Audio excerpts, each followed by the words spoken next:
Hi friends.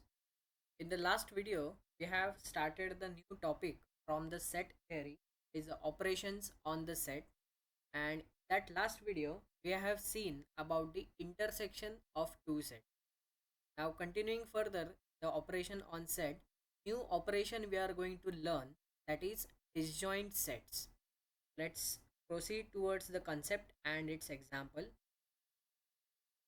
Now, disjoint set. The name disjoint itself gives a clear cut idea that both the sets which are given or which will be given will be completely different, or there will not be any common element in the given set. So, let's proceed towards the theoretical explanation of disjoint sets. Now, see that if there is not a single element common in two given sets, and if they are completely different from each other, then we can say that such sets are called as disjoint sets. For sake of example, let us see here. Set A is having four elements: 1, 3, 5, and 9. And set B is having three elements: 2, 4, and 8. Now, if you observe both the sets, not a single element is common, and we can clearly see that the elements of both the sets are completely different from each other.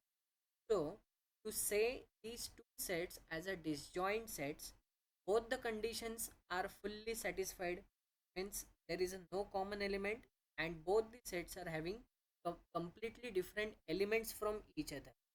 Basically, it's one and same, but these two conditions have been satisfied.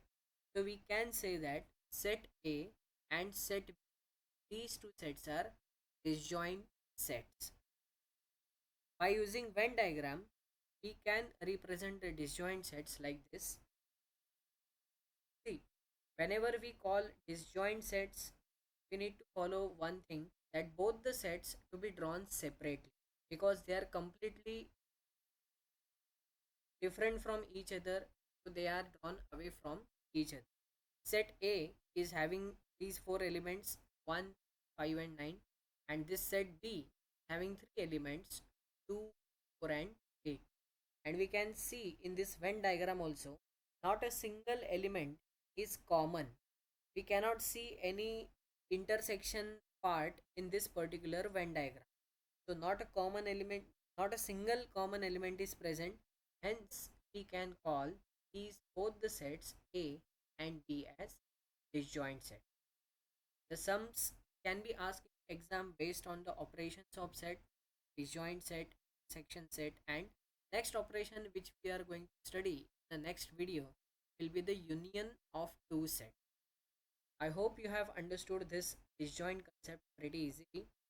In the practice set, the problems on disjoint sets can be easily obtained. So this concept will be more clear after proper practice. Thank you.